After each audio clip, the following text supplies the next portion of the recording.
Hello，各位小伙伴，大家早上好，能清晰的听到我的声音吗？大家早上好啊，欢迎大家来到易朵云的直播间，我是博云。咱们上课呢还有大概6分钟的时间，大家可以抓紧时间准备好咱们的绘画工具，好不好？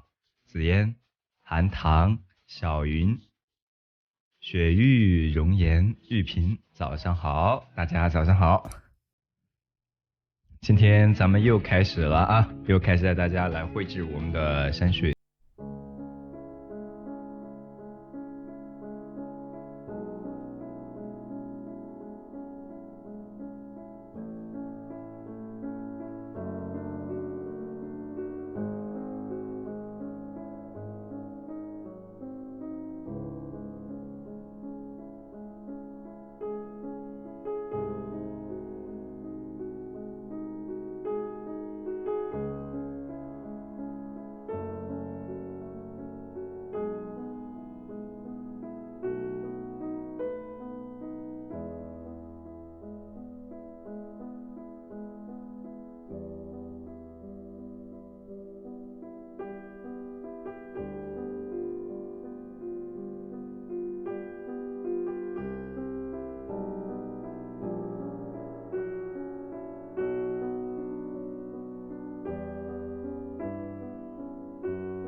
微的感动，或者一种熟悉的面孔，这就是我们说在旅行当中啊，他乡遇故知的这种有一点点的味道吧。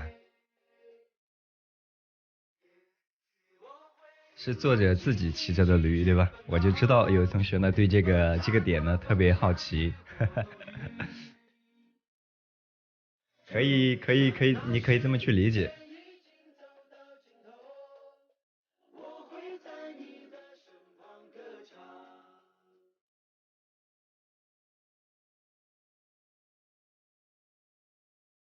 好了，小伙伴们，还有1分钟的时间，我们就要开播了哈，正式开播了。我们就希望大家把工具材料先准备好了。早上好。一星期几天？时间怎么安排？一星期大概我们播5、6天，一般是周二，反正在周内或者周五啊哈，一般是这样子，我们就休息啊。但是昨天呢特殊情况，所以呢我们就休息了一下哈。但是如果购买了咱们回放课程的小伙伴，可以看回放，通过这个参考的案例来适当的合理练习，都是可以的。如果还没有加入到我们的回放里边学习的小伙伴呢，可以根据你手上已有的这个课程的案例进行相关的练习一下，好不好？梦之翼，早上好。好，姚荣、燕民，是吧？一别三秋啊，别来无恙，一切安好，一切安好。还有很多小伙伴的牵挂，对吧？其实一切呢都是正常的。好嘞，欢迎新加入咱们直播间的小伙伴，还没有点关注的可以点一下左上角头像加关注，以后我们的直播呢大家可以更方便的接收到通知，对吧？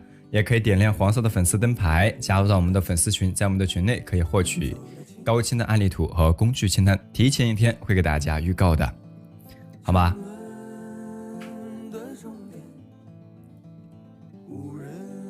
好了，时间呢咱们到点了，我先把音乐关掉哈。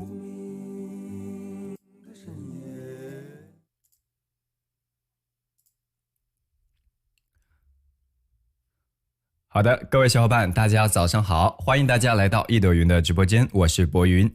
如果能够清晰的看到咱们右侧的工具的同学啊，工具清单的同学，来敲个数字1吧。我们先来确定的我们的设备一切通畅，我们就要正式的开播了。欢迎大家的到来啊！今天是美好的周2的清晨，是吧？明天又是周3了啊，很快又要到周末啊！虽然刚刚开始咱们新的一周。好嘞，咱们今天带大家画的这张作品呢，是这个红彤彤的树林的一个景象，对吧？这个作者，我想大家应该都能够猜得到是谁的了。我们在这个课程当中带大家画的最多的一个画家，是不是就是黄君璧？我们所说的渡海3家之一。这张作品是他在大概是南美洲一带进行游历和写生呢，进行的相应的一个创作。那他的这个画呢，我们说是一种色调温暖，而且树叶非常丰茂的一种美洲的风情。作者他游历于海外嘛，我们说往往呢他的画喜欢进行写生，也喜欢我们所说的一种采风，也是他的采风的一个佳作。他的画作笔下，我们经常讲比较长于这种飞瀑流泉，还有风帆霜林。那这张画呢，是不是就有点像我们之前画过的叫二月霜花红叶的一个景象，对不对水意容人水意真容，是吧？苍劲有力，而且呢画面呢气势还是比较雄阔的。好，那这是他的这张作品。这张画我们在树干表达的时候主要以没骨的方式去表现，那然后我们再用丰茂的颜色去体现它的这种层次和画面的一种丰富性。当然中间有个点景的人物，是吧？虽然是美洲的风情，作者呢还是不忘加上了我们比较熟悉的身影，对吧？骑着一个小毛驴的一个点景的形象是的。好嘞，咱们这张画仍然是属于浅降山水的一个范畴它只不过用的颜色相对的跳跃一点点，还不属于咱们的重彩。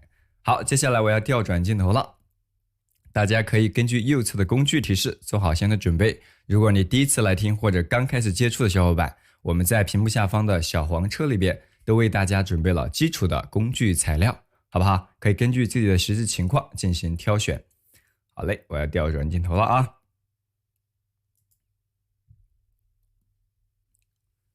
好的，各位小伙伴们，能够看到我的双手，来敲2个数字5，能看到吗？好，能看到一个手也可以。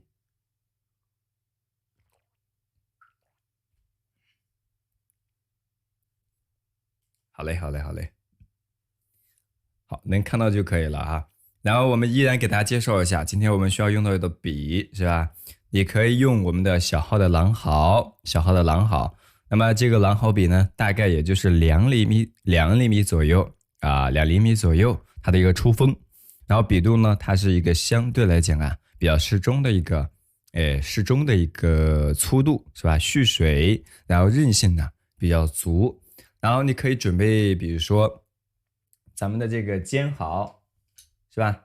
尖毫笔你也可以准备1支。然后羊毫，我们觉得大家需要准备的就有2支了啊。为什么要准备2支？我们因为要染色嘛，对不对？大家要染的色比较多，所以我们会准备，比如说至少2支这个羊毫来染色啊。然后中间因为我们要画很多的叶片，你可以拿出比如说小红毛，也或者用咱们小号的这个狼毫，是吧？我们去勾勒就可以了，去勾勒咱就可以了。好，咱们用这个小号的来画一画就行。对，多喝水。今天声音有点不对吗？对，在下。在下1天就解决了相应的战斗啊！今天我们呢就开始大家画画啊，拿出小号的这个狼毫，在咱们笔洗里边是吧？我稍微的推远一点点，哈。然后在笔洗里边把咱们的毛笔给它浸湿了，是吧？浸湿之后，完全浸湿之后，拿咱们的试笔的纸稍微的吸一吸多余的水分，对吧？好，拿一个干净的碟子啊，用笔尖蘸一点浓重的墨色，对不对？咱们微微的去调和，把这个墨色的层次呢调和的更淡。我们在画这张画的时候，大家伙觉得我们应该先画哪儿？先画树还是先画石头？先画树还是先画石头啊？稍微的刮一刮。对，我们依然从画面的纸张底部沿时开始呢表现起。我们用的这个纸张是33×45的一个大小，尺寸呢并不算特别大，所以大家都可以拿出工具材料来，跟着我一起来画一画啊。好，然后我们调和了墨色之后，同样要控制笔里的水分，对不对？把笔放倒，是吧？平一点点，然后吸毛笔的笔肚，用我们的这个生宣或者咱们的这个卫生纸吸毛笔的笔肚，把多余的水分给它吸掉，给它吸一吸，对不对？好嘞，咱们推进点镜头，大一点的纸可以，但是呢，希望大家是同比例的一个放大，好吧？如果你不是同比例的，是吧？你随意的那种尺寸，那个就不太好操作了。按照我们的老规矩，先在咱们的纸张的上方啊，找到一个中心的点，对不对？把这个横竖十字线交叉的点呢，给它找到。我们以这个点为参考，一会儿更方便我们去找物体的位置，是吧？和大小。4尺3开的行不行？可以。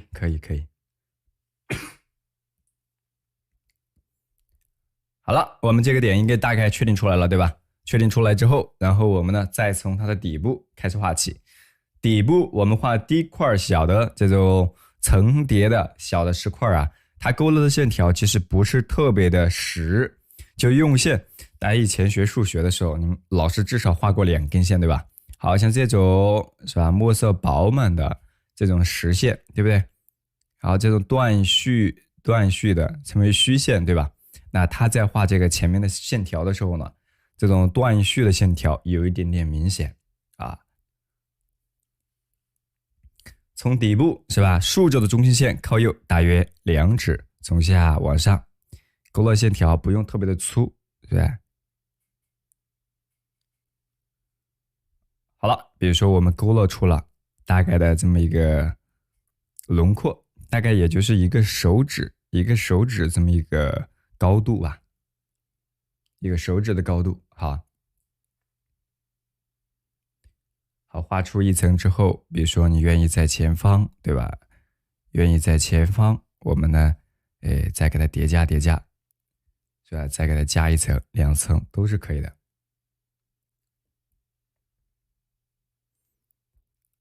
你在这种转折的地方给它叠加哈，不是平白无故的去叠加。好，然后咱们再往后边走，再往后边儿，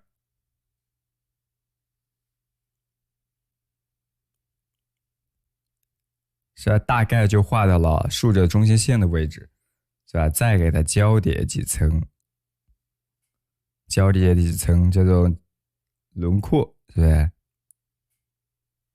这种造型呢，你可以不一定要和我们画的一模一样，但是希望大家表现出一定的这个叫什么宽窄以及前后的这种交叠的关系。如果你没有这种明显的交叠的这种造型的意识，对吧？你画出的画容易是个平的。我们一直很强调把这种交叠的关系，是吧？遮挡的关系给大家体现出来。好嘞，欢迎加入到咱们直播间的小伙伴，没有点关注的可以点一下关注，点关注不迷路，以后可以更轻松的接收到咱们直播的一个通知，好不好？然后咱们再从它左侧，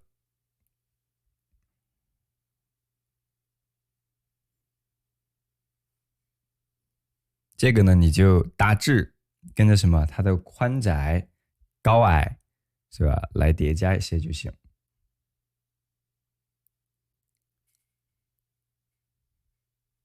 是吧？稍微的叠加一些，一层一层的。岩石呢，它都偏窄，都比较偏窄。好，在画这一块的时候啊，大家要稍微有点耐心哈。其实它是非常简阔，是吧？非常简约的。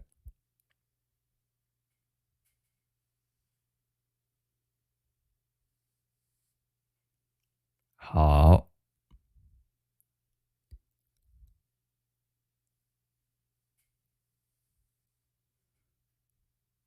好，后方呢，我们又给它加了一层，又给它加了一层。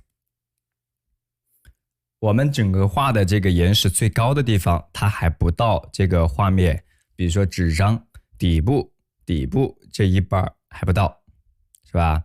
画面的下半部分的一半，在这儿，它还要比这个一半靠下大约2指左右，是不是？2到3指左右，最高的地方也就大概2指嘛。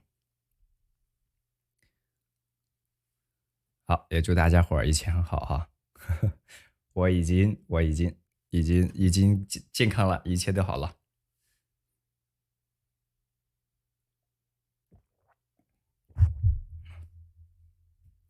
好，那个新进入咱们直播间的小伙伴啊，点关注之后也可以点亮黄色的粉丝灯牌，可以成为咱们的团宠，在我们的群内可以提前1天获取高清的案例图和工具清单，好不好？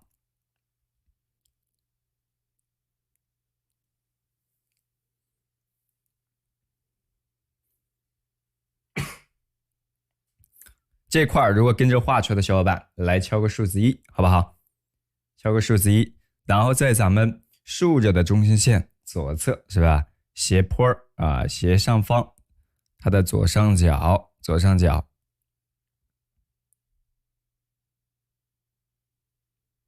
我们再来画一点细小角度呢，跟它稍微不太一样的，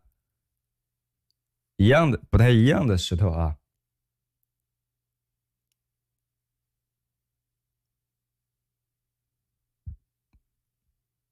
是吧？稍微的有一些交叠，是吧？可以微微的皴擦一下它们前后的遮挡的地方，它看起来是不是就相对的厚重一些了？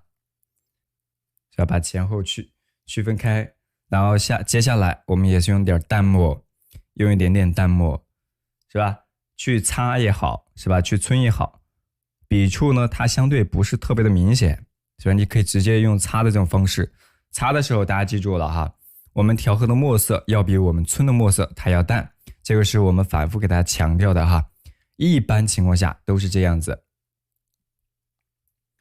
好，在前后交叠的地方是吧？顺着结构线，我们去给它适当的去擦一下。擦的时候呢，只不过我们有的时候会带出一点点笔痕，为了让这个画看起来更加的扎实，是吧？微微的带一带。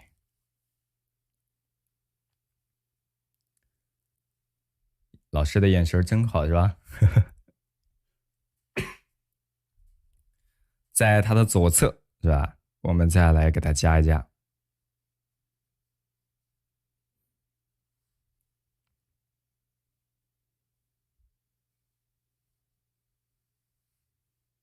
右侧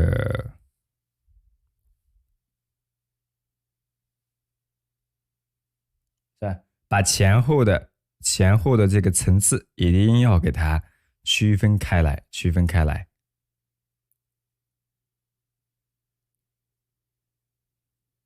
然后在它下方后边的这个石块上，后边这种石块上是吧，也给它区隔。这个时候下方表达的这种岩石，它整个的一种厚重度是不是大概就有了？你画的这个画面，它是不是一块平的？如果是平的，那就证明你前后交叠的地方没有区分开，区分了之后，要么就是过渡不太自然，对不对？区分就是说对比前后之间的对比，前后左右之间的对比没有区分开。那如果说看起来不统一、不和谐，容易显得碎散的话，那证明过渡不太自然。可以通过我们刚刚的表达，是吧？你可以呢去反观一下自己的画面。好，这是咱们最下方的岩石的塑造，边缘其实它也可以带一点过来，中间它要间隔出这个小道，山径小道，对吧？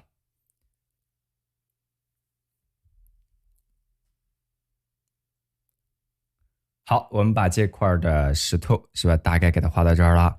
然后咱们在这个底部，是吧，就可以间隔一些像长短错落的小的石头小的石头。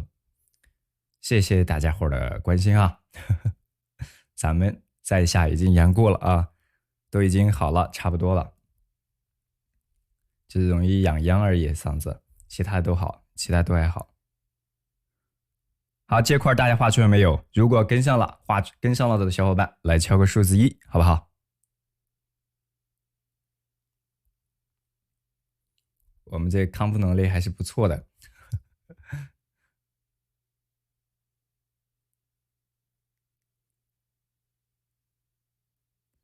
好嘞，好嘞，好嘞，好嘞。好，这块呢，大家可能画起来没有太大耐心，是吧？画这么一点儿，老师你画这么多是吧？花这么多长时间，是吧？来，接下来我们就正式的进入到这个比较细一点的表达了啊。我们呢，把右侧的这个石头是吧，前方的石头给画出来之后，我们接下来画它上面的这种树木的造型了啊。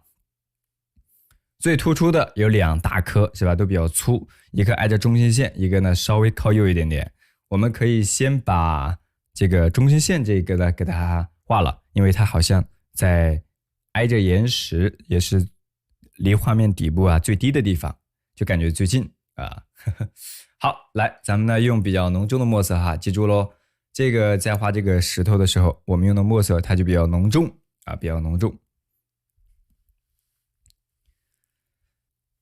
大约位于整个树枝的中心线靠右1指左右1指左右，从上往下，是吧？纸张的上方往下，顶部嘛，顶天立地的。好，上边呢比较细，下边比较粗，对吧？它稍微的有一些波折就可以了，不用给它画的特别的这个折来折去的，因为比较粗壮是吧？雄阔的参天大树，它往往还是比较笔直的，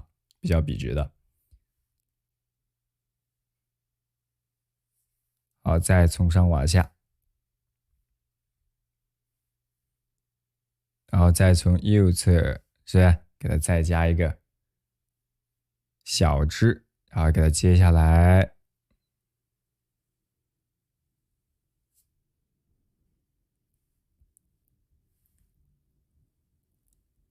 边缘其实我们同样是属于双钩的这种线条，只不过内部留白不太明显，我们要给它稍微的皴擦下去，稍微的皴擦下去。好，左侧呢，我们要给它再来一个比较角度大一点的树枝，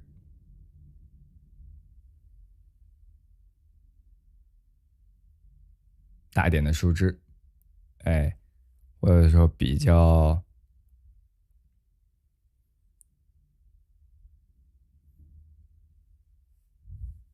凸显一点的吧。好，然后这个树的整个的一个粗细，它过渡我们要合理不要一会儿特别粗，一会儿特别细，就不太好了。然后到墨色，它是相对浓稠的相对浓稠的，但并不是一块特别死的墨，而是呢它中间有透气的留白，是吧？有透气的留白，而且只是某些局部比较重，而且重的墨色和这种透气的墨色呢，它是能够衔接的比较好的，是吧？一切都好，也祝愿我们的小伙伴们一切都好好的。几乎是焦墨，倒谈不上是焦墨，焦浓重淡轻，是吧？可以说是重浓的一种墨色。好，接下来我们接到纸张的底部啊，这个纸张的这个石头上方啊，画一个笔直的线条下来的话，那这个画又显得呆板了，对吧？它多多少少有一定的波折就好。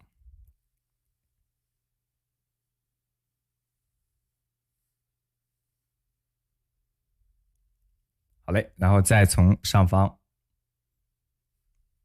比如说再从这一侧走，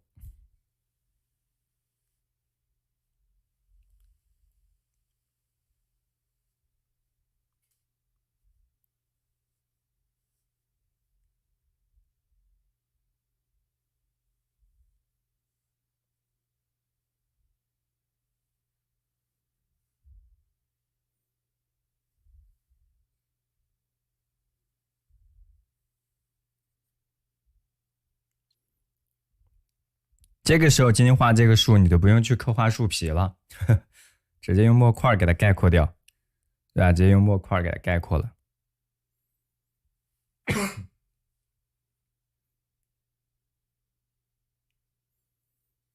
好，这是我们画的上方这一块的小的这个大的树的树杈，然后我们呢画完之后，然后再往下方给它适当的叠加一些不同角度的，是吧？不同角度的这种穿插的小线条，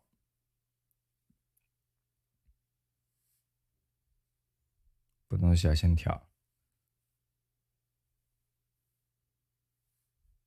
好，出枝的时候记住了哈，不要角度都一致，就所有的线条啊，它都从一个角度出发的话，看起来就比较呆板，是吧？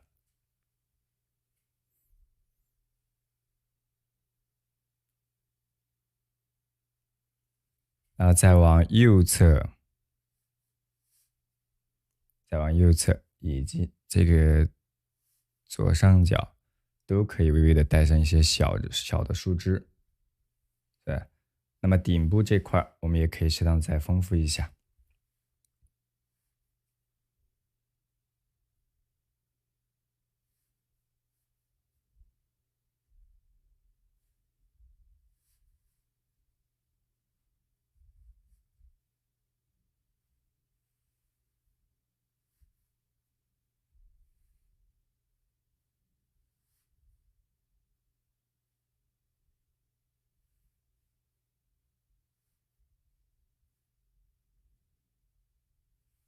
好，左边都给它加一加。出的枝的墨色呢，并不算特别浓重，最浓的就是这个主干，最浓的就是主干。这棵树其实造型并不复杂啊，并不复杂。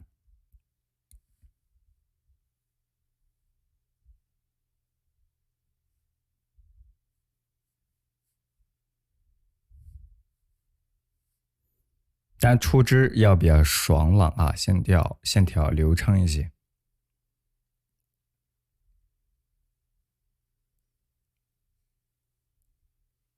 好，我们再从它的右侧吧，大约我们要从右侧再给它适当的丰富一些小的细节了哈，丰富一些小的细节。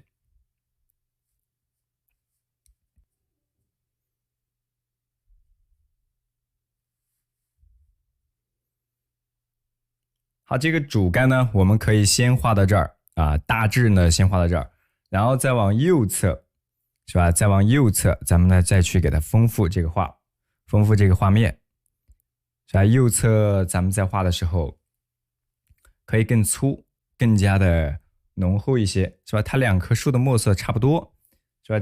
这张画里边呢，它需要浓重的墨色的点就在这两棵树上，就在这两棵树上。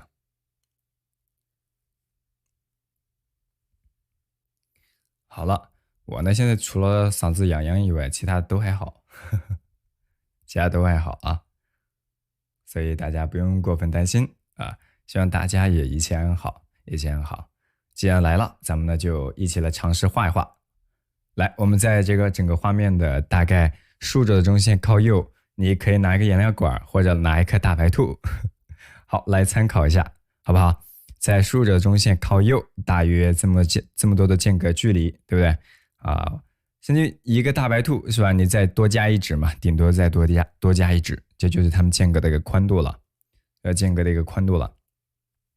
画这棵树的时候啊，你看左侧这棵树我们画的稍微有一点点左上右下的倾斜的角度，对吧？那么在画右侧的时候呢，它可以微微的右上左下一点点。我们不要画两棵完全平行的树，对不对？一般会避免这样的情况。我们可以稍微的右上左下，对吧？好，从上往下，可以把笔呢，这个右边这个树更粗一些哈。好，中间可以稍微的，比如说我甚至都给它断开，为啥？为了画后面的这种叶片嘛。好，然后再来，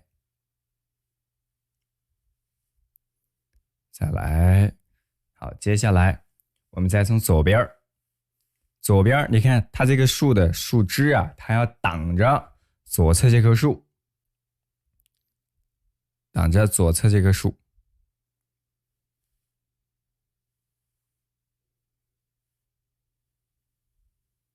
是吧？挡着左侧这棵树，然后给它交叠起来。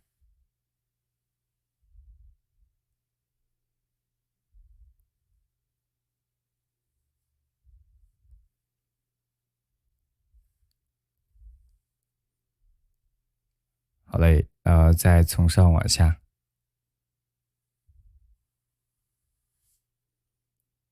这怎么这么多小鱼儿在飞啊？以前冬天还冰水的，是吧？好，咱们画的这个呢是南美的风景，我们现在冬天刚好是人家的夏天，是吧？可以呢在他那儿看到更加偏夏季的一个景象。好，右从上往下，然后再往下边走。边缘呢，它是比较流畅的，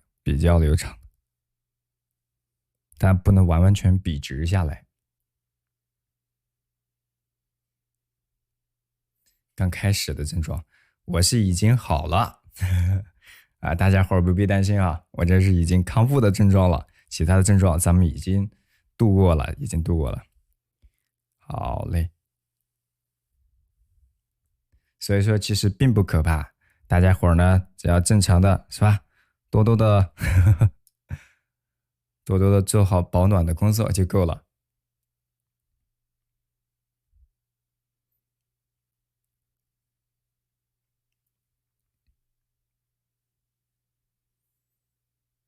好，再从它这种波折的位置上，对吧？我们还可以适当的去给它添加一些小的枝。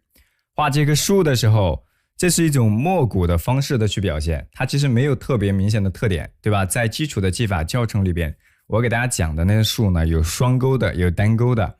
那么出枝有鹿角、有蟹爪的这种符号化的一种形式。但是我们实际在写生的时候呢，可以用一种我们说规律的节奏，我们之前给大家说的一种范畴，是吧？这种节奏感带入到我们写生当中去处理组织咱们的这个画面，对不对？好，再从右上角给它稍微的交叠，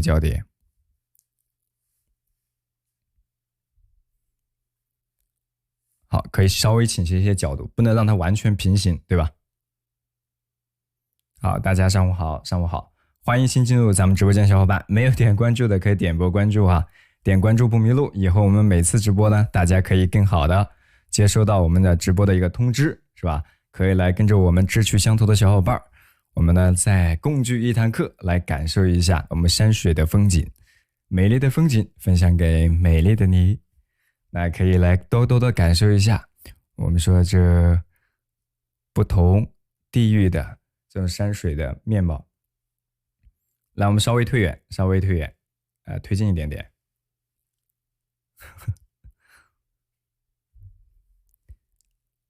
好，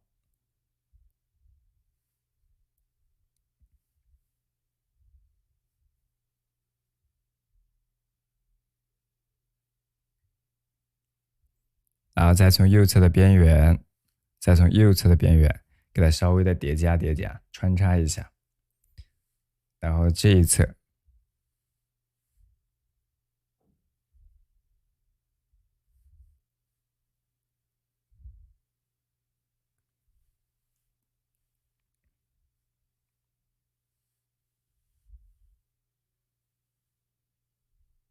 把这种小的树枝是吧，这个粗细的关系给它带出来，然后在它左侧是吧，它这种出枝的墨色很明显也变淡了。为啥？因为它叶片的颜色它容易把它覆盖住，那证明它的墨色就比较淡，对不对？它的出枝有繁密有繁茂的地方是吧，也有相对呢比较疏朗一点，有长一些偏主要的，也有偏次要的这种树木的概括啊，在我们写生的时候啊，其实还是蛮多的，而且我们现在画的还不算是特别的灵活，因为这个画家他本身自己的这个传统的功底还是比较强的，所以在画这些画的时候，他会不自觉的是吧，就会用到传统的一些笔法的符号去处理它。好，我们自己以后啊掌握了比较熟悉的一些经验之后，对吧？你也可以用你掌握的一些经验去概括你所见到的一些物象。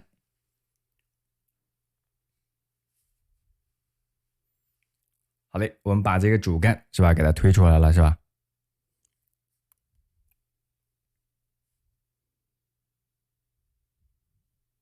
好，边缘呢稍微的给它点上一些小的胎点，是吧？小的一些胎点，你当然还可以适当的在里边进行合理的去丰富一下，对，合理的丰富一下，比如说它的出枝点上一些适当的胎点，都是可以的啊，都是可以的。这块大家画出来了吗？大家都生龙活虎的跟着我游山玩水，对吧？我当然很开心了，我一切都安好的，来，我们呢干了这杯凉白开。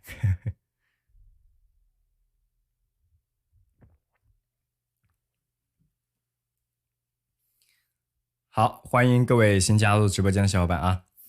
可以点亮黄色的粉丝灯牌，进入到我们的粉丝群，在我们的群内可以获取高清的案例图和工具清单。每一次直播都会提前一天通知大家，我们每次呢直播时间基本上是上午的9点半，每天晚上大概7、8点左右，我们呢会给大家更新第二天直播的这个相关的内容。大家也可以点开我们抖音的这个视频区，是吧？自己呢去看一下我们第二天要画的那个内容，是吧？做好相应的准备都是可以的。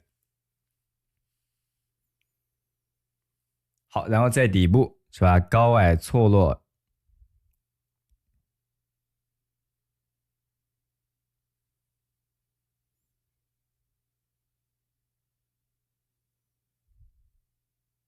点上一些小的胎点，有一些浓重的墨色，上下呢它适当的呼应一下。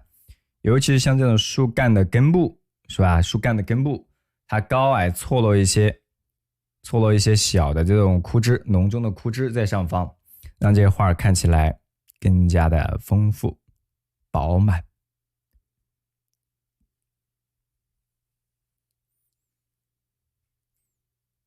高矮的点一点，再点一点。好，这个就是不是像我们所说的热带雨林啊？是吧？热带雨林这么参天的大树比较多。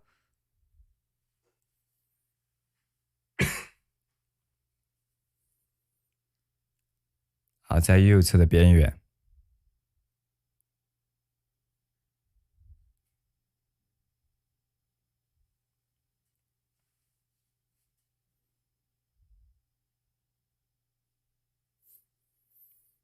好，现在如果进粉丝群的，只能申请进咱们的第14群了，前面的群呢都已经满了，前面的群都已经满了。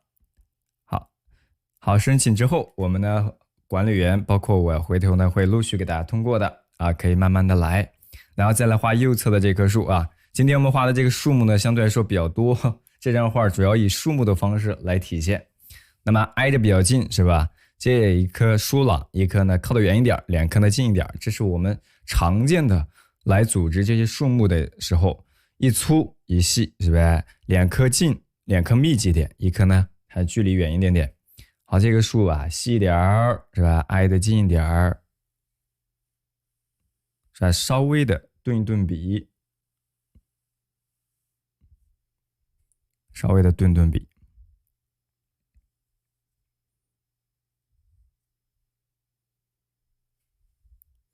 好，当然他画的这个树呢，其实它是双勾了一下轮廓，然后呢再往里边去填充的墨色的。画树这一块大家有什么困难，可以说一说啊，我们看看，给大家解答一下。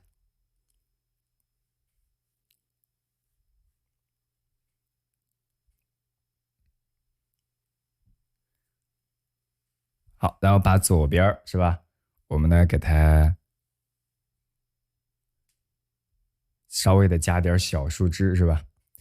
感谢咱们博云尔以重制，一意孤行是吧？刷的榜。来，我们再把左侧出一点小枝，然后右侧也是一样。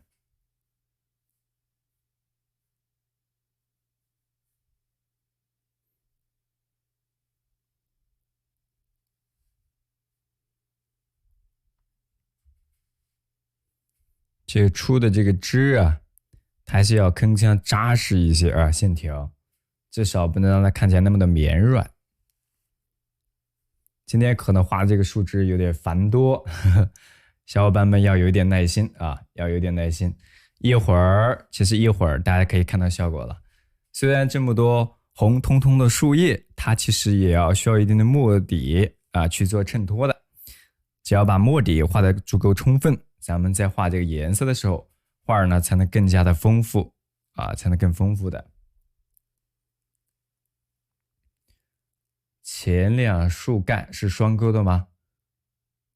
会像左边这个呢，我是稍微的双钩了一点，像右侧这个呢，我就直接把笔压下去，敦厚的没骨的方式去画的。画不好，上细下粗。我们一般先画一根线是吧？比如说把左边的轮廓线，如果把握不好的，大家可以抬头来看一看哈，来抬头看一下，给大家讲一下。我们说画树是不是？我们说一般画树先立干，然后再出枝。我们一般来讲是先把一棵树的左侧部分，对不对？左侧部分给它先画出来，然后大概的一个曲式和波折确定出来之后，我们右边根据左边去行笔，对吧？从上往下逐步会相对的有一点点粗，是吧？所以你在画的时候，根据左侧去画右边的时候，你会适当的让右侧呢微微的粗一点点就可以了。你不可能说我画左边这么一根线条的时候画，是这样子的啊，从上往下，好，然后画到变成这样子，对吧？这个太粗了，它就看起来肯定不太协调。这种在画的时候就是什么？你没有把你的注意力参考到左侧这根线上去，而是你有更多的繁杂的思绪，是吧？你有很多的担忧啊，我这个控制不住笔怎么办？这个时候你就参考到左边这根线，合理的行笔进行就可以了，好不好？画树呢，我们会通过我们说这个技法刻度稿，我们说这个名家刻度稿的示范，是吧？我们给大家做到了基础技法教程里边，作为咱们购课的一个福利送给大家的。好，回过头来大家可以多多的去练习，好吧？然后在它从下方，比如说这一侧，好，再给它稍微的添加一点小树枝。好，添加的时候我们为了避免它看起来平行，是吧？我们都会打破，或者说去给它穿插一些小的树枝，或者适当的波折角度啊，可以微微的不太一样啊，好，最突出的这几个树枝、树干，咱们画出来了。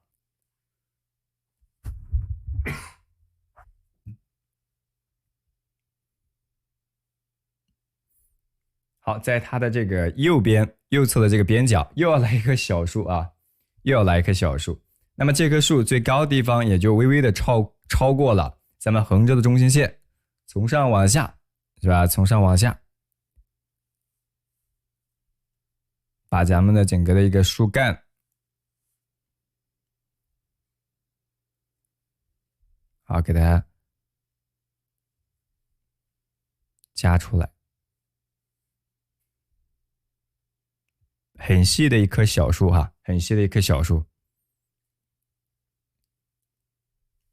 我是吃了早餐的啊，只是今天这个劲儿不够，嗓门不够大是吧？听起来像没有吃早餐吗？好，然后我们呢再往下稍微的出一点小枝，它的墨色不一定要特别的跳跃，可以跟旁边的墨色呢雷同一点都可以，对吧？往往我们画的墨色如果太过于雷同，我们还会说呢，还会说大家，对不对？啊，太雷同了，注意一下它们的区分。这个画面呢，它更多体现颜色的表达层次，是吧？树干这块呢，看起来差不多就行。有多粗？一个手指最粗的地方，一个手指的一个粗度啊。你可以拿个颜料管你比一比。你比如说，就这个管体状的一个粗度，一个粗度，对吧？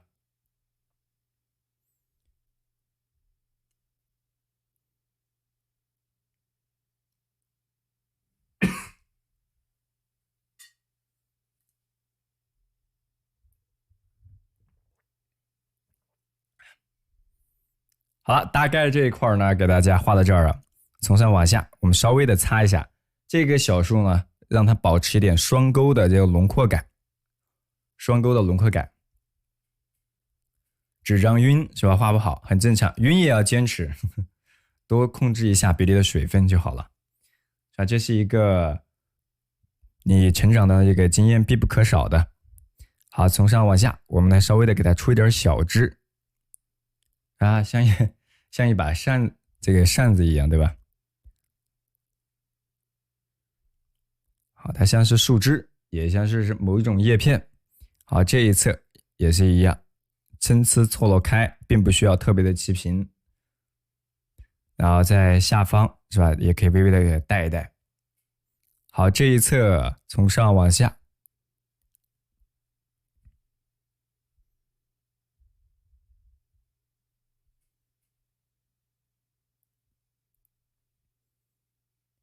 时起虚收，大体的把这个叶片的形象啊给它带出来，是吧？大体把这个形象给它带出来，都是可以的。然后该繁密的，是吧？你就稍微的叠加的丰富一点点。好，右侧这一块儿，是吧？你说它是树枝吧，也可以。它有点像这种松针的感觉，对吧？但是又不太规整。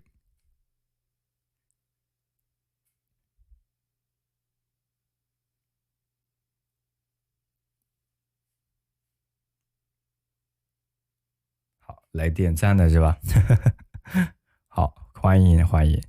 好嘞，如果啊还没有起床，或者没有动手画的小伙伴啊，咱呢可以动手，点点赞是吧？做广播体操是吧？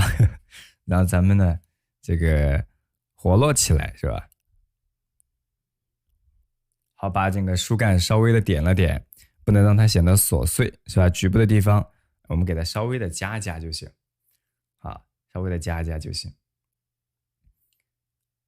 好了，这是我们前方的这比较突出的这么三棵树吧，这3棵树。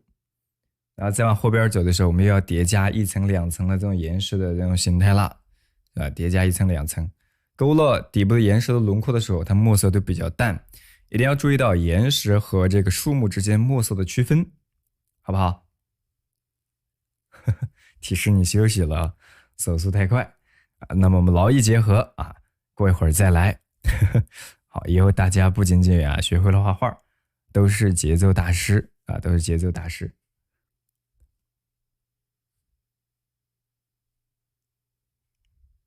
OK， 好，再从它前后交叠方微微的擦一下就行，微微的擦一下，有个区分，对吧？就够了，就够了。奔跑的牛说点赞都没有力气了，那还要多休息多休息。好，再往后方走，这几棵树画完啊，咱就先画后面的石头了。这张画比较重复的地方比较多，需要一点点耐心哈，需要一点点耐心。来，我们墨色可以相对的淡一点点，是吧？然后它的粗细呢，跟左侧的这棵小树呢差不多，是吧？差不多。然后它的根部接到上方的这块岩石的位置上呢。好，大概画在哪儿？离左侧的树木是不是大约2指多吧？2指多。右侧一定要留出一定的间距，我们还要画什么？是吧？还有一块大的岩石。好，然后从上往下把咱的纸压一压，是吧？你看我们这个小的笔洗是吧？小的碟子不仅可以用来搁笔啊、调墨，还可以用来当正尺使用啊。当然前提是你要是干净的情况下哈。好，从上往下，然后我们给它接下来。这棵树的上下粗细的关系呢就比较明显了，很明显，上边要细，下边要粗很多，对不对？好，右侧我们感觉这个右侧留的间距呢差不多了，那么我们就根据右边画它的左边，对吧？好，画这个树的时候一般都是这样，你可以参考左边画右边，那也可以参考到右边画左边，对不对？这种都没有一个固定的要求，你把大体的一个视觉效果体现出来就可以了。熟悉的声音对吧？熟悉的声音，熟悉的配方，熟悉的画面，熟悉的老朋友了。好，底部可以稍微的让它粗一些。右侧这个树明显的淡一点了，对吧？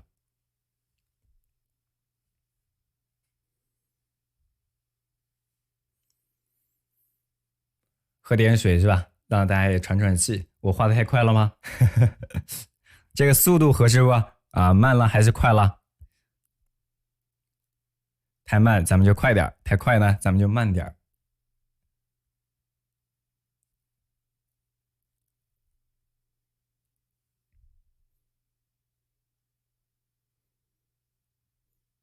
好，上边的是吧？我们用淡淡的墨色给它把内部呢衔接的平整一些，刚好对吧？快了一点啊，那我们再等一等啊，再等一等。好嘞，咱们来喝口水，等一下大家伙儿。推远。这张画我都怕自己画快了，你看我的现在都完成一半了，完成一半了，一会儿说不定我们还得来一张。今天我们本来只打算呢带大家画一张画的。来，推圆，先给大家看看整体的效果吧。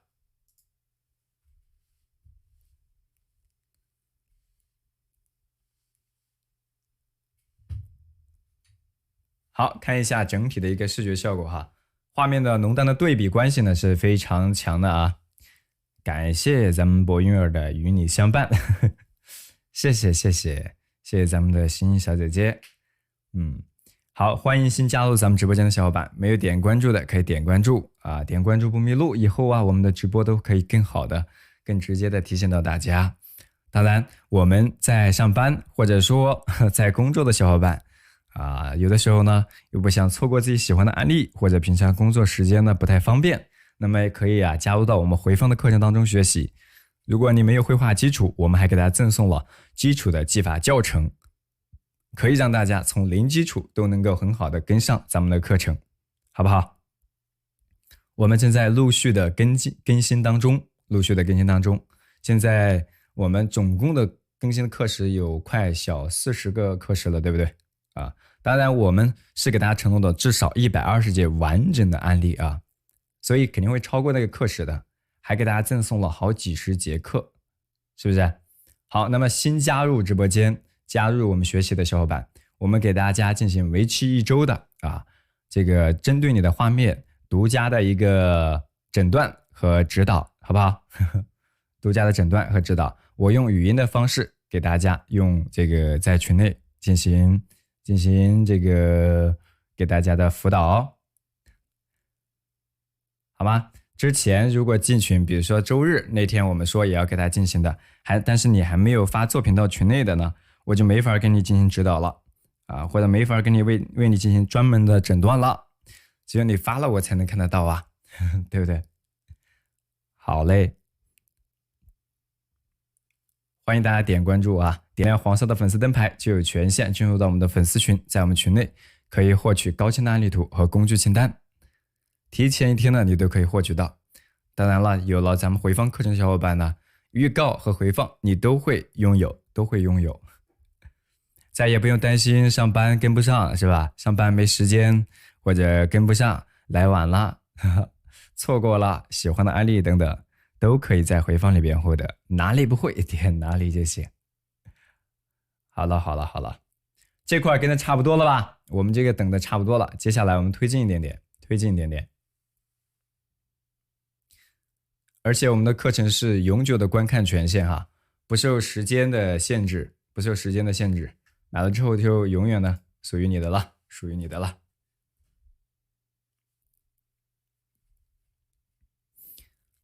好，咱们从上往下，稍微的给它出一个小的树枝，是吧？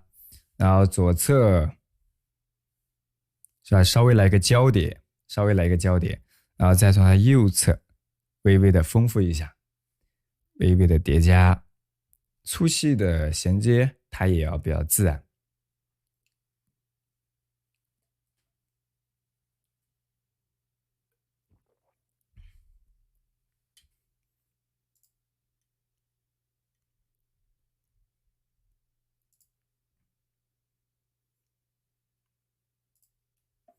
好，再往右侧来，是吧？再往右侧给它再添加一些小的树枝，再往里边去丰富。比如说这一侧是吧？从下往上，左边再添加一点长短不一的，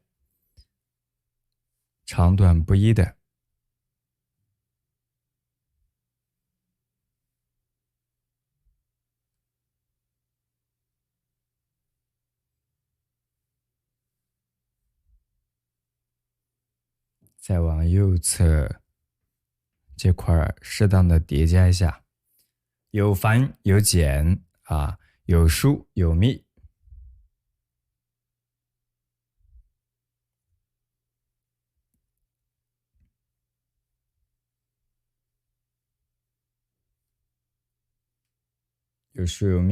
左侧这块的出枝呢最为繁多，然后上方我们呢就可以稍微的简略一点点了，对不对？出枝它是要有一相对韧性、有力量的一种线条，是吧？不能画的太过于碎，线条要相对稳一点点啊，相对的稳一些。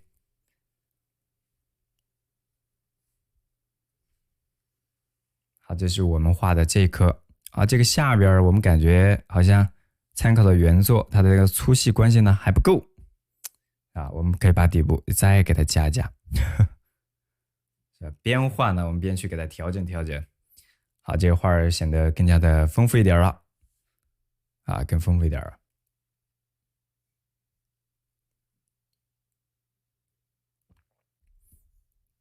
大家伙儿以后自己是吧，出门游走、进行游历、进行采风、旅行，那么都可以啊去画一画我们喜欢的风景，对不对？当然，我们平常在自己闲暇的时候呢，我们画一张画，是我们对生活的重视，也是我们对闲暇的也能让我们闲暇的时光啊更有意义，对不对？画画是一种生活，用生活来治愈生活，尤其是这么美丽的风景。送给美美的自己。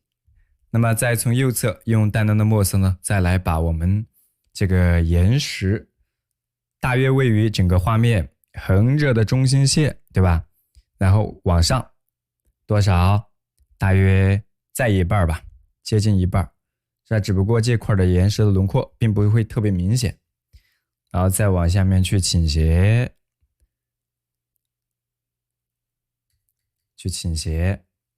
好，虚起是吧？实收，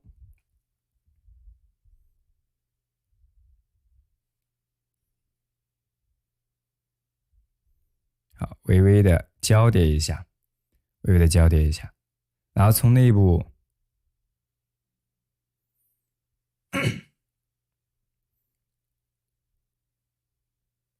是吧？给它再交叠一些小的结构线。有的时候小伙伴说：“老师，我不太懂你说的结构线是什么？”在外面的这个轮廓的形态，我们称之为轮廓线。在这个形态，这个轮廓内部的这种小的形态或者小的这种曲折的突出的一些线条或结构关系，是吧？大的体块关系，我们就把它称之为结构线。这个理解了吧？然后我们再去皴擦的时候，往往都是根据这种交叠的关系，是吧？它们组合之间的这种大与小或者行笔的这种秩序去进行皴擦和塑造的这个希望大家能够理解哦。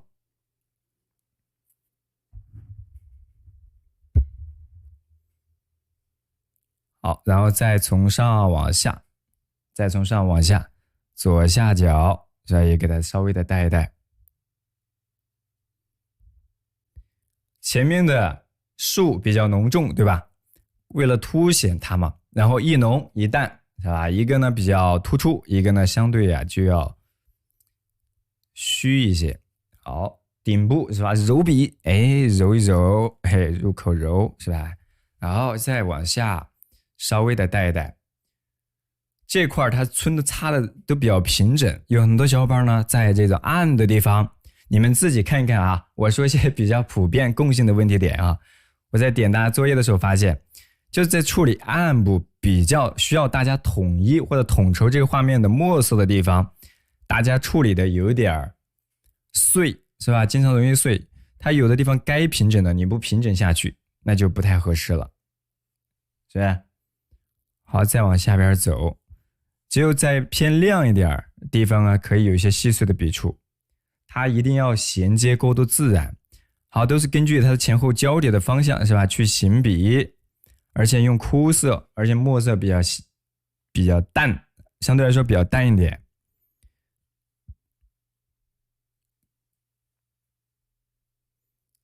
单眼皮儿，换一种说法叫内双，对。是内双可能吧。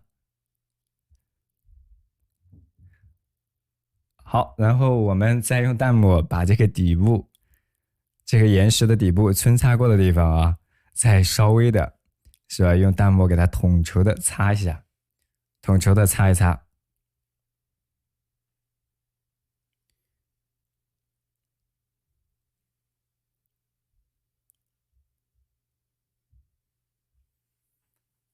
好，那么这个画面是不是相对来讲就比较完整了？比较完整了啊！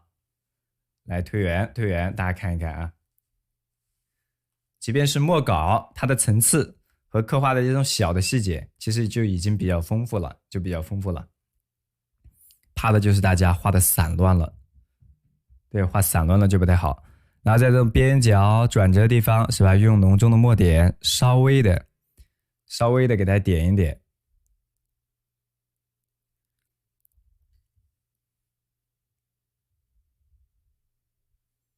稍微的点上一点，然后呢，在这个转折的地方，是吧？转折的地方，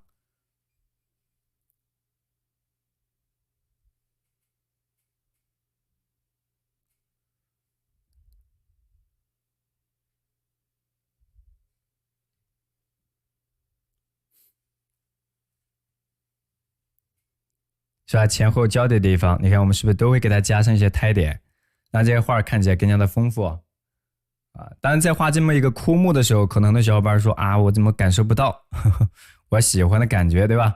那你就要等一等，耐心的等到我们后边着完色之后，你就会看到它的大体的效果了，哈。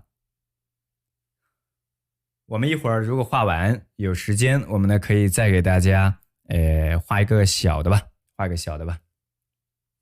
好，这块如果跟着画出来的，来敲个数字666，鼓励鼓励自己啊！已经画了这么多了，这都已经完成一半了，再一个就是在这个树的后方，我们还要用淡墨。虽然我知道你这个666大部分是眼睛跟上了，对吧？啊，这个眼睛跟上啊，跟咱们实际动手跟上是不一样的。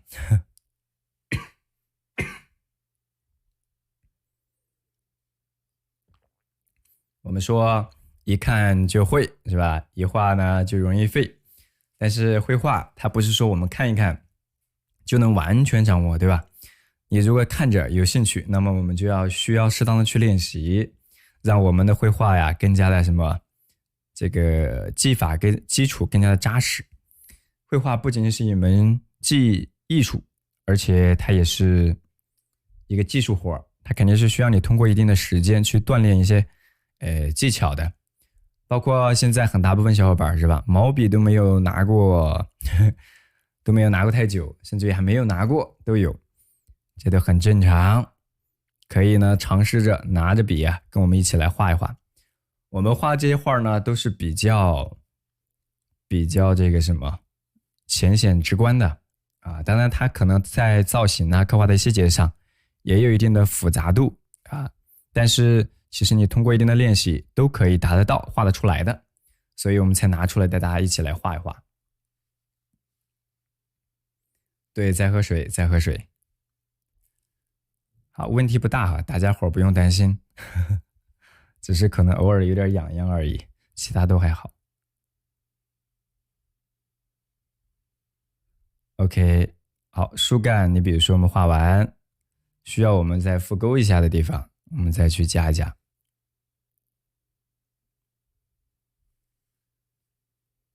这是它远处的嘛，好，它可能有一个枝，它横躺着，它为了让左右之间的联系呢更强，所以它就把这个树枝啊折得比较狠。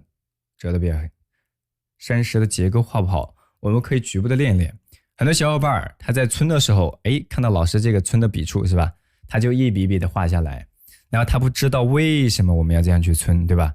其实就是因为你对岩石的结构关系把握的不好，所以你村的时候自己只是能一笔一笔的照搬它大概的一种笔触在上面，哪儿有一笔是吧，我就在哪儿加一笔，然后它的这种力度、速度、表达的这种节奏是吧？还有呢，它所要呈现的体积、效果等等啊，都没法完全的体现出来。这都是因为对，是吧？我们说岩石表现的时候，基本的内在的秩序啊还不熟悉，这都是一个练习的一个过程。但我们都是用基础技法教程呢，给大家系统的讲了。所以大家在看咱们的基础技法教程的时候，最前面的那2节课的时候，大家一定要反复的多听一听，多练一练，好吧？从浓重到这个墨色的浅淡，是吧？由粗到细，是吧？由左侧的疏朗到右侧相对的繁茂，这就是画面在经营的一种节奏感。中国画它讲究的就是一种秩序的一种或者内在范畴的一种平衡和和谐，长短、粗细、浓淡，是吧？刚柔动静藏漏的一种平衡，这个能做到就够了，只要做到相应的平衡，对吧？你谁重一点谁多一点这个都无所谓啊。好嘞，然后你比如说在这上面你还可以适当加上一些胎点啊等等，都是可以的。好嘞，当然部分小伙伴呢可能感冒了，对吧？那可以多多的休息，劳逸结合，是吧？好了，这是我们画的咱们这个画面的最右侧部分，大家画完了吗？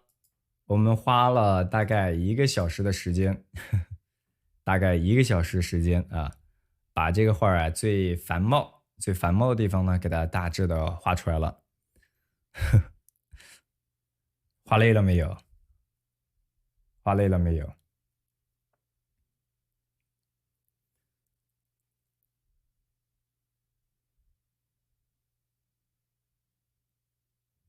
好，这块岩石可以再叠加一层轮廓。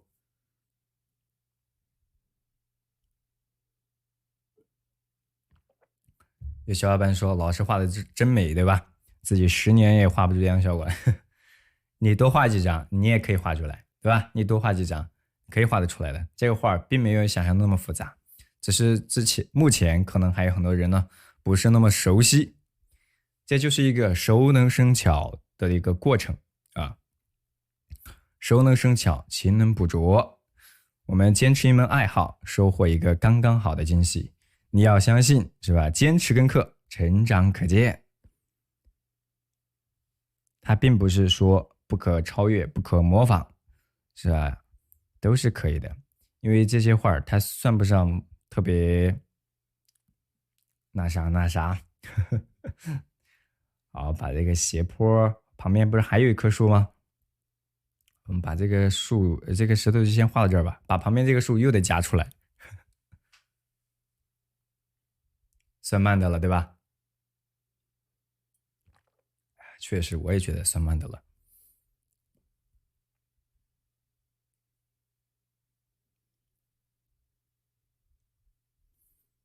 好，然后我们再来左边，再来一颗比较矮一点，墨色更淡一点，它的淡能和右侧的这个实或者右侧的浓形成更明显的一种对比的关系哈。来，从左上，然后右下。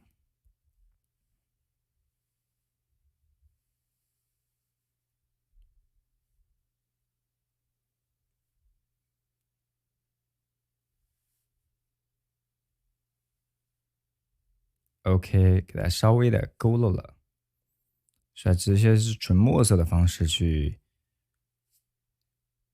这个纯墨色把上方的这个树枝是吧，给它加出来，都是可以的，都可以的。然后在左侧，博云儿今天可真是心疼老师了啊！感谢大家伙儿，但是可以专心的听一听，画一画，好不好？然后从上往下，我们再来给它稍微的勾勒了一点点小的轮廓线，是吧？或者说，它的一个线条，树干的线条。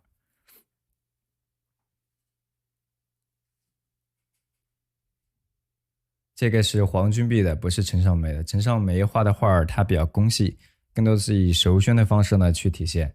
那它这个就是其实你稍微有点经验，是吧，小伙伴们？你稍微有点经验，稍微看的多一点点，你就会发现他们在表达的技法的不同，所以他们会使用到的这种材料啊，它都会有所区别的。你就看它某一笔是吧？这些大的笔触，这些笔触看起来整体晕染不，是吧？如果像那个陈少梅的画，它一点都不晕，那就证明是吧？它用的大概率是手宣，你深宣它达不到那样的效果。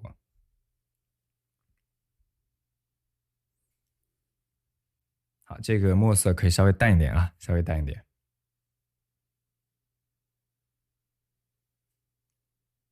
好，再往上边走，再往上边走。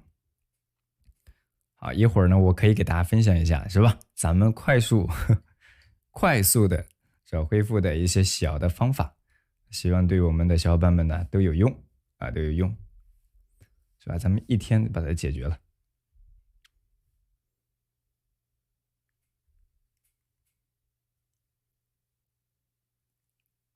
推进一点，欢迎大家点亮咱们黄色的粉丝灯牌，也欢迎大家点关注，点关注不迷路啊！以后直播呢可以更好的提醒大家啊，点亮黄色的粉丝灯牌就可以进入到我们的粉丝群，就有权限进入到我们的粉丝群了。在群内可以获取我们每一次直播时的高清的案例图和工具清单，好不好？啊，这个粉丝灯牌是吧？1毛钱啊，这是平台设置。好，那这个再从上方的时候，我们再给它长短不一的叠一叠，叠加，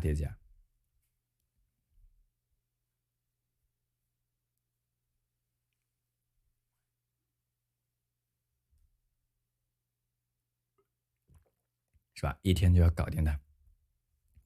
但是切记一定要注意到保暖，是吧？不要着凉。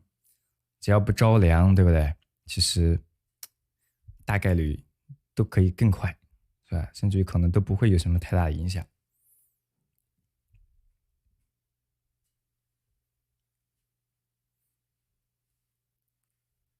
好嘞，咱们把这个数是吧，大体呢给大家定出来了，大体的定出来了，然后再从它左边走，在它左边走，左边我们从它后方大约高1到2指是吧？我们再来一块，记住这个边缘，我们要把这条山径小道是吧？林中小道吧，林中小道这种参差是吧？蜿蜒。给它体现出来，不要画一条直愣愣的，像一个木板一样直愣愣过去，是吧？你看它的参差错落开，啊，这个画看起来才更加含蓄，是吧？才更加含蓄，不要想着这个，是吧？太过于直接，啊，这是传统的审美的一种特点。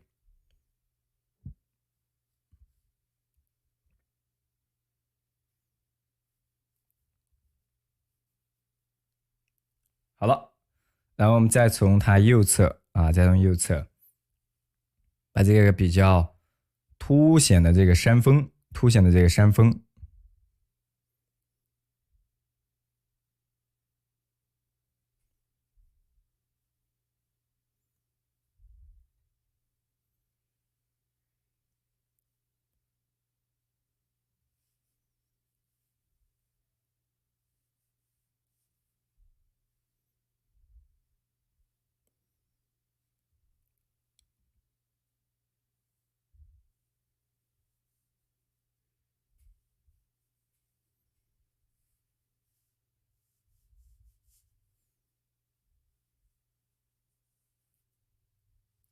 好，后边是吧？间隔一块大的岩石，但地面要给它和前面的岩石呢间隔一块距离，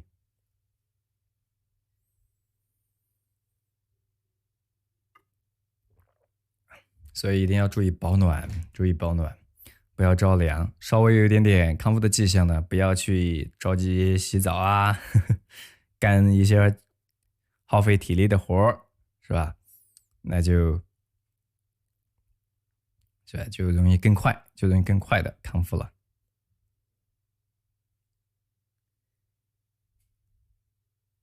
好，用一点点淡淡的，是吧？皴擦的墨色从上往下给它衔接下来。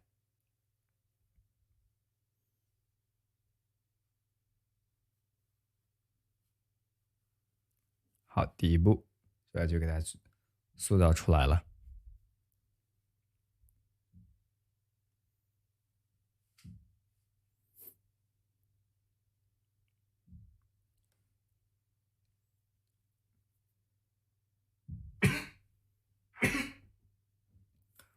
用的是一支狼毫的小号，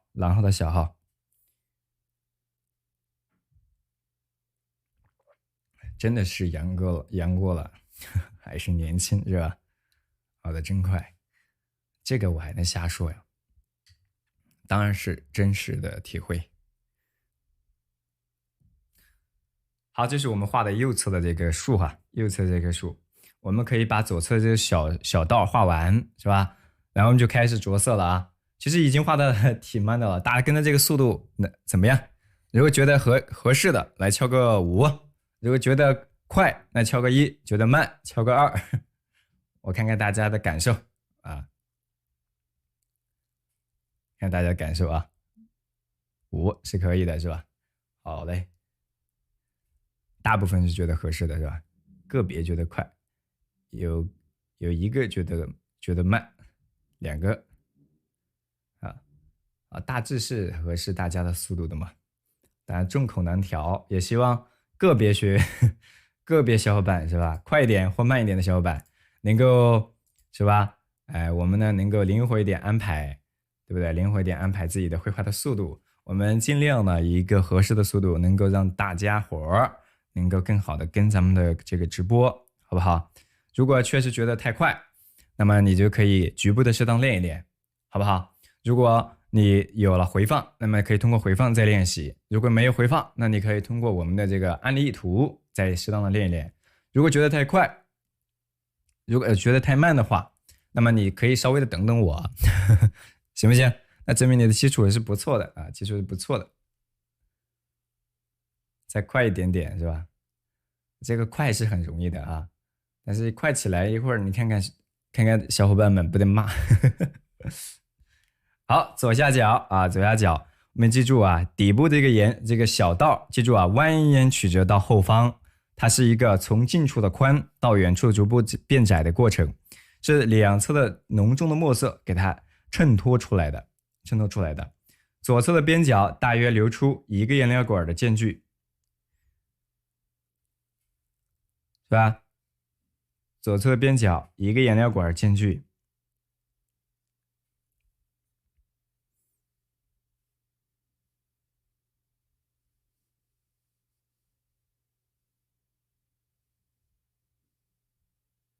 好，大概是不是我们把这个斜坡是吧形态就画出来了，大概就是一个梯形嘛，只不过不那么规则，正好对吧？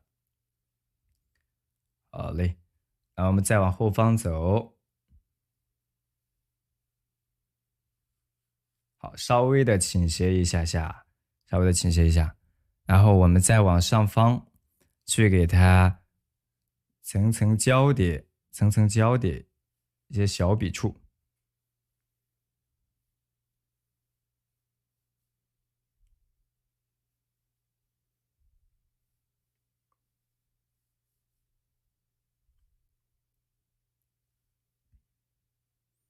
是吧？交叠2层，中间是吧？给它错落开点儿，有宽有窄。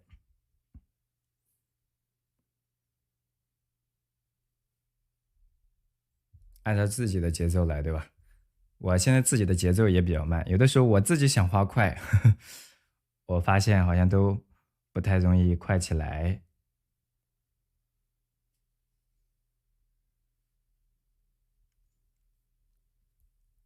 都习惯了这种慢慢悠悠的画了。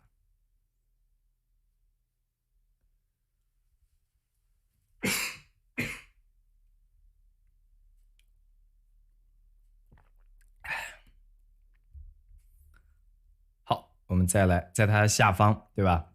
它不得画一个倾斜比较偏长一点的这种小的浅滩，对吧？左边它是这个河流或者湖泊，也就边缘是吧？或者海滩边缘。然后我们呢，在这个上方又要画一棵树了啊！今天的耐心，今天你所有的注意力都要放到咱们这棵树上面，放到这个树上面。对，咱们再喝水，来，干了这杯。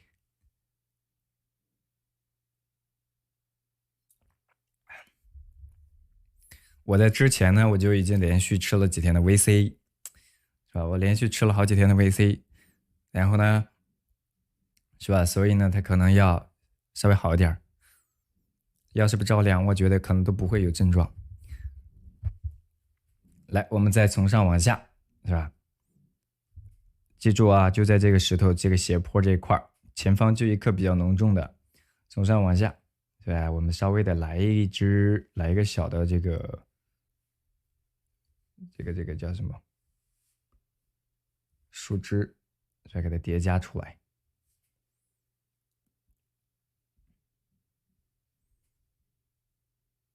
啥牌子 VC？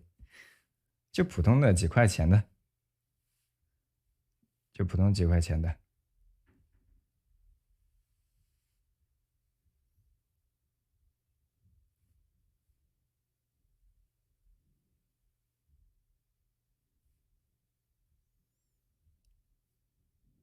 但有了这种确实难受，把你疼的呀，那家伙真的是感觉是被打了。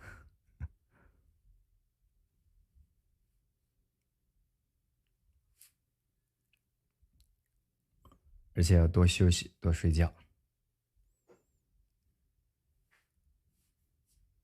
好，左右两侧我们来给它适当的出点汁。对，要用 VC， 要没有你就多吃点橙子啊、橘子啊，对不对？吃点梨等等，一定要注意到保暖啊！真的，你多在小太阳旁边，你如果身边多放一个小太阳，是吧？你可能就多了一个多了一个保险。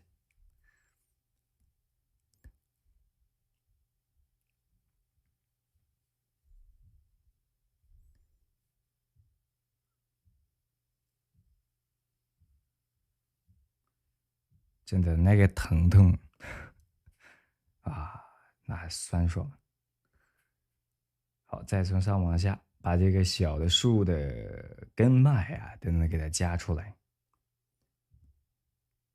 给它夹一夹。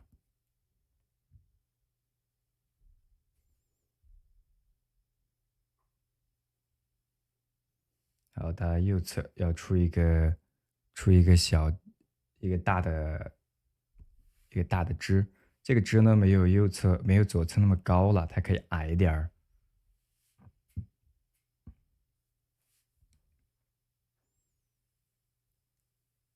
像前期的话，比如说很多小伙伴肯定都会，是吧？发热、高烧等等，是吧？如果不太高，刚开始物理降温就好。但如果确实太高了，那你就还是要得通过药物的方式了。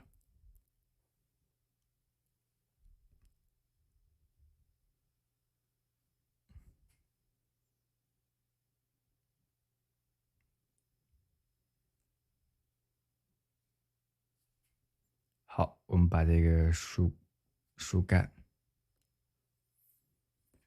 给它皴染出来了。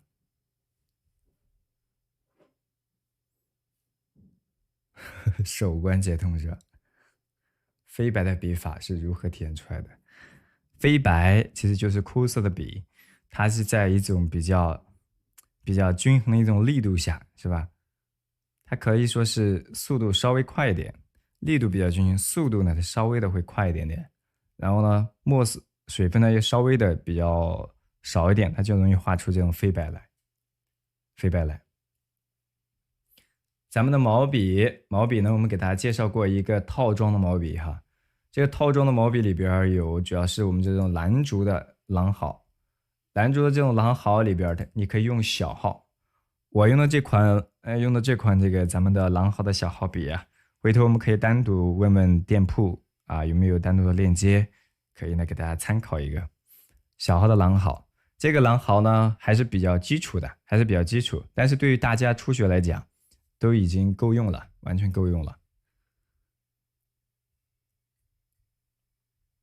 树一直是难点是吧？至少上面由细到粗的一个节奏能把握住吗？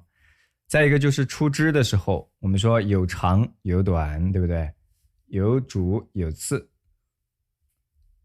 长短的关系大家肯定理解，什么是主，什么是次，那么我们通过两个树枝，你大概就能够理解了。比如说我们在它左侧这一块吧，出这么一个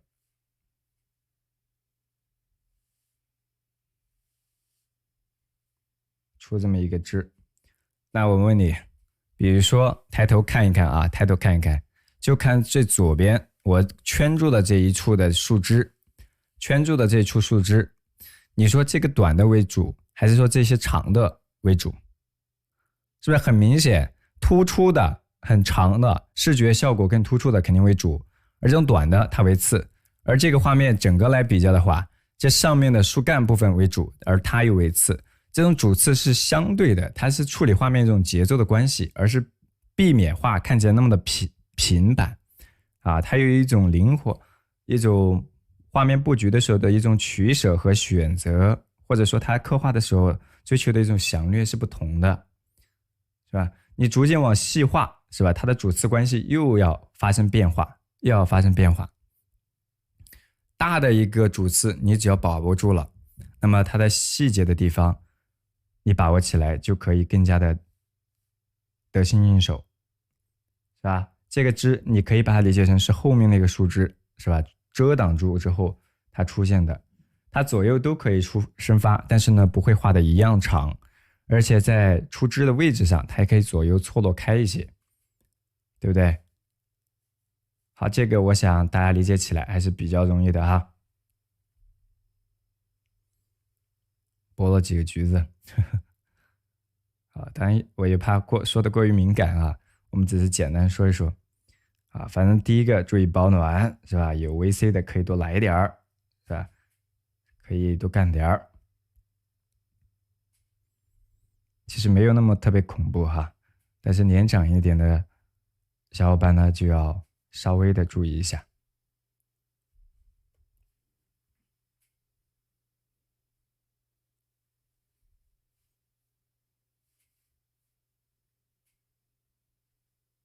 好，然后再往右侧走。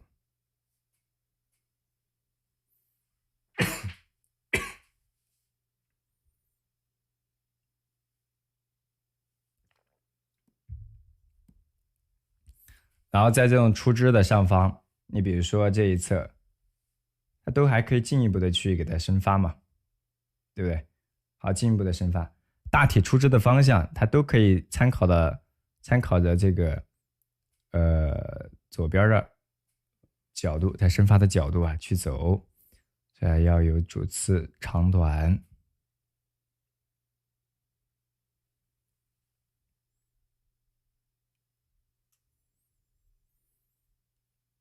然后再从上边稍微的添加。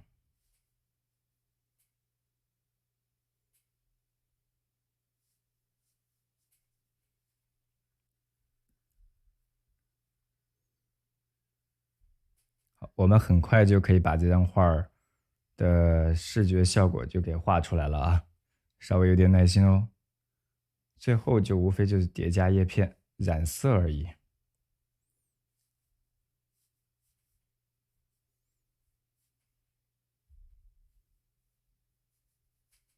画的确实比较慢的了。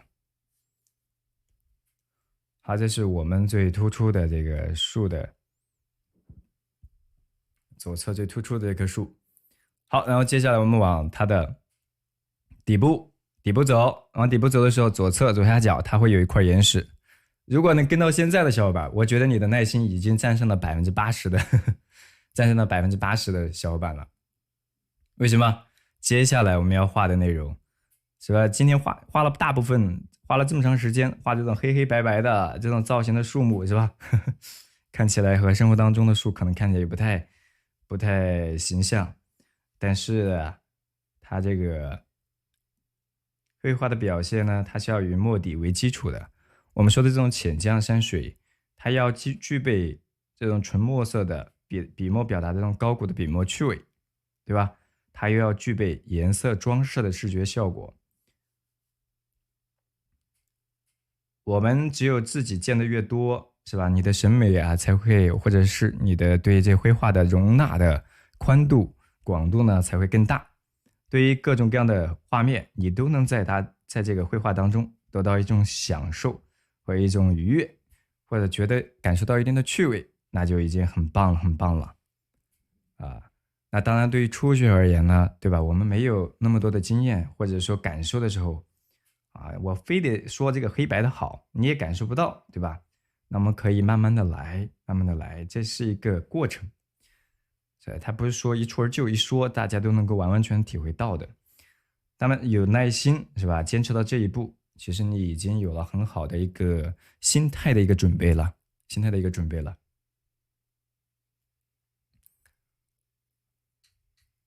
好，然后我们再来点淡墨，是吧？再来点咱们的这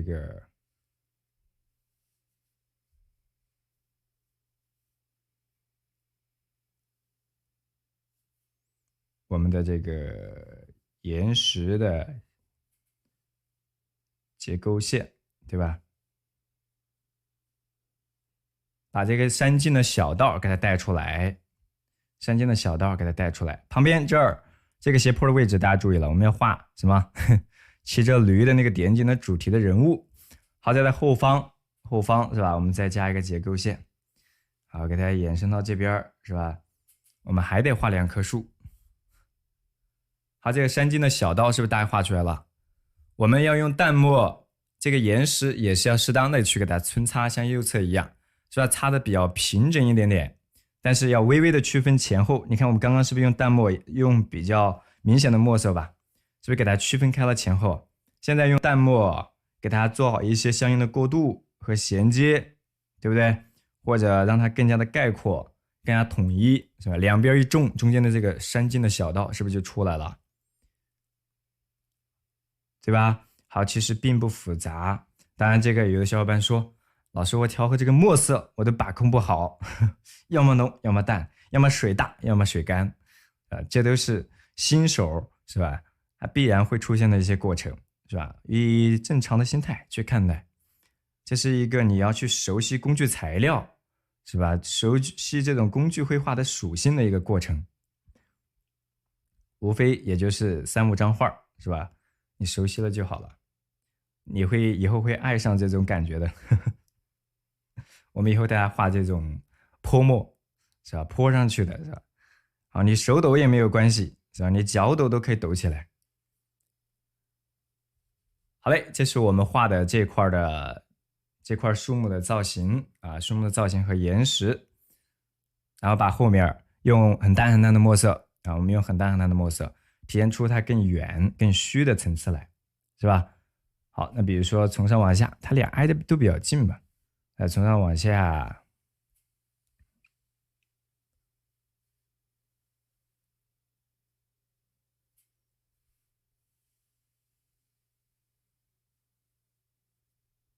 是吧？把这棵树就带出来了。上边它的墨色比较实，或者说比较饱满，下边呢变成双钩的了，对吧？好，然后我们在边缘，比如说这一侧，给它出一个枝，给它出一个枝。有基础教程，基础教程作为咱们课程回放的赠送课程，是吧？赠送课程送给大家的，让我们零基础的小伙伴来跟课、来学习的时候，也能够直观的入手，是吧？能够系统的去了解我们山水画在绘制过程当中的皴法，是吧？我们说画岩石、树木塑造的时候，它需要用一些皴法。再一个就是，比如说我们用线，是吧？一些用笔的法度，中锋、侧锋、逆锋的用笔，包括你比如说我们现在勾线的方式，基本上是中侧锋，对吧？什么是中锋？就是让这个行笔的笔触的笔尖儿啊，这个笔尖儿它要位于整个线条或者我们说的这个笔触的中心线上去行笔。我们实际在画画的时候呢，它不会完全是这样子，但是我们要强调，是吧？因为我即便强调中锋，你都不见得会用出中锋，对不对？啊，你可能都会用出的是侧锋。为什么要强调中锋？因为中锋的力度更加的均衡，有力量。那么侧锋，你不经意你也可以用出来。当然，两者的灵活的运用，以及对这种我们说书画用笔的这种节奏的把握，它也是有一个过程的啊。欢迎新加入咱们直播间的小伙伴，没有点关注的可以点波关注，点关注不迷路，以后直播呢可以更好的提醒大家，好不好？也可以点亮黄色的粉丝灯牌，成为咱们的团宠，在群内可以提前一天获取我们第2天直播的时候所绘制的高清的案例图和工具清单，你可以更好的来跟我们的直播来绘制，好不好？如果你平常在上班或者你来晚了，是吧？没有那么多自由的时间，总是错过自己喜欢的案例的话，那么大家呢可以考虑，是吧？参考我们的回放的课程，就是我们的直播的回放，永久的观看权限，至少120幅的完整案例的直播。同时，我们现在进入的小伙伴，我们都给大家为期1个礼拜的针对性你这作品的1对1的这个语音指导，好吧？做一个专业性的一个诊断，给大家更好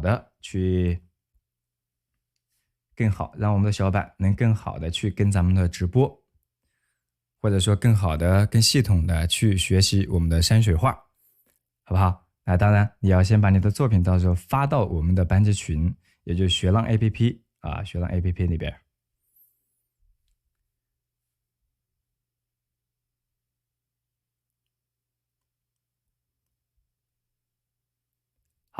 左右两侧这种矮的这种小树，是不是我们大概就给它画完了？小树是不是大概就给它画完了？而且回放呢也是永久的观看权限哈，永久观看权限。然后再从右侧我们或长或短，是吧？给它带一带。好，这个画是不是逐步就丰富起来了？就丰富起来了。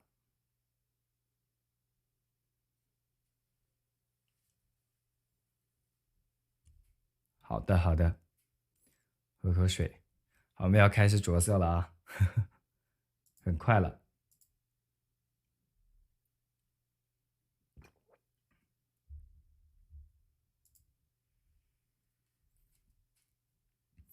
好，前方这块呢，大概画的这个视觉效果的话，基本上就出现了，然后我们稍微的来点淡墨，点上一些小笔触，它类似于咱们旁边水的浅滩的这上方的一些不太规则的一些物体或者形状，很淡的啊，水墨饱满一点的去点，但是也不要点的散乱了啊，它适当的有点的连叠。好不好？啊，然后旁边可能还要加棵特别小的一棵树。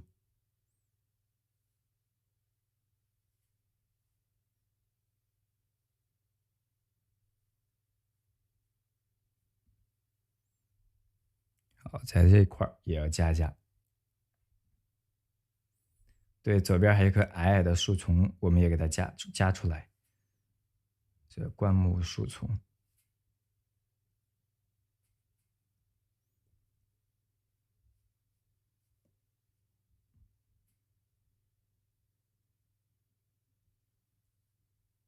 OK， 然后右边也要给它叠加，然后甚至于加点儿我们说的草木而生发的烟云而秀霭嘛，长短不一的这种杂草、小线条，是吧？在我们的边缘的地方，可以微微的来点儿，是吧？左侧到水流的位置上，也是一样。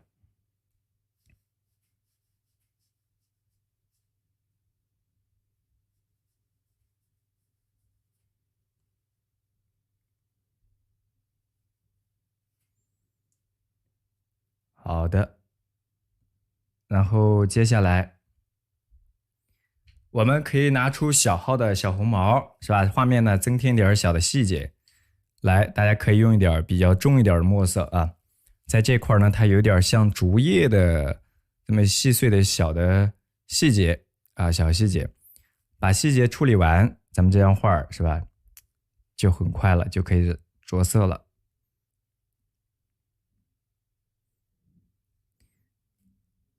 这个墨稿，因为我这个没法截图，因为我在直播，对吧？你在大家伙儿一般都会给大家截个图，你可以在咱们的群内、粉丝群内可以看一看。好，我们截到的小伙伴呢，热心的小伙伴可以在群内给大家分享一下，好吧？大家伙儿也可以自己在平常你可以截，我们一般都会留出这个专门的截图的时间，对不对？好，点进的人物没画是吧？我们会画到的。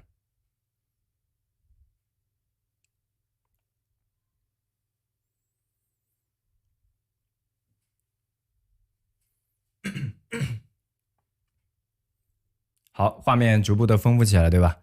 好，然后在我们这块呢，有刚刚说到点进的人物和这个骑的毛驴儿，是吧？骑的毛驴儿的这个形象。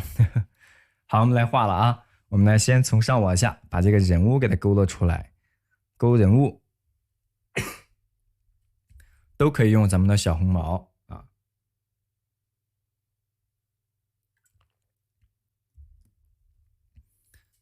来，在这个画面上方，其实整个的高度你不用画特别高，是吧？顶多画到2个多手指的一个高度，在这一块儿，就这个你看蜿蜒曲折小道上面骑着毛驴儿，是吧？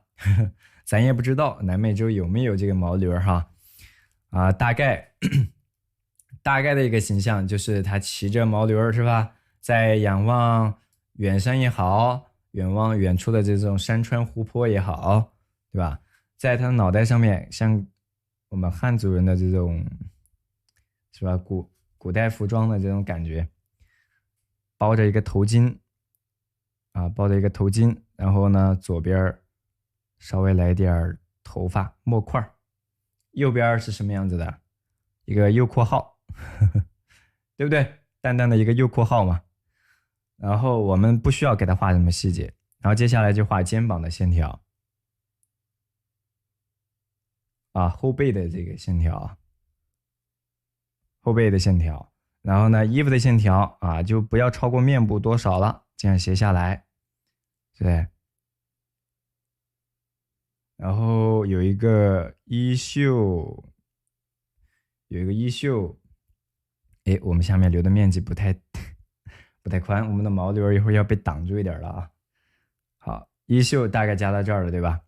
好，上面我们手啊或者什么之类的点一点在这儿，稍微的点一点，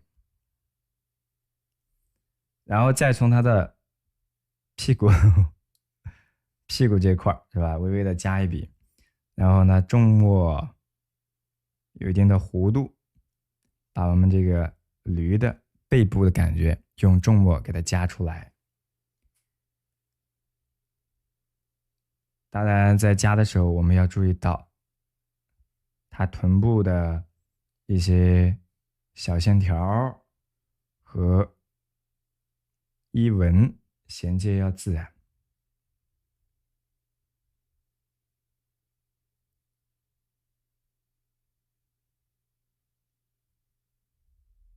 好，毛驴儿下边的腿儿它要细一些，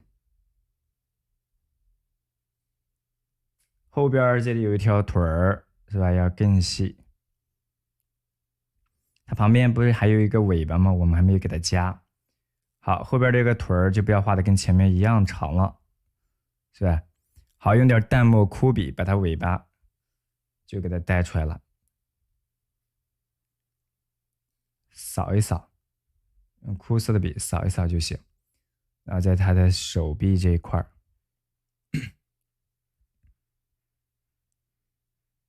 在它手的这袖子转折或者腰这个转折的地方，是吧？把这个毛驴儿颈部的毛发是吧？用淡墨带带。好，头部的地方是吧？有点小的这个耳朵。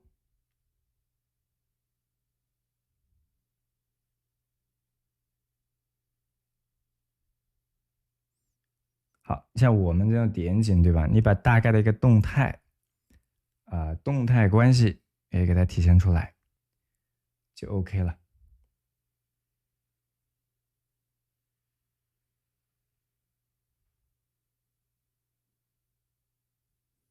然后呢，它有一个牵绳在它嘴巴这一块推远推远，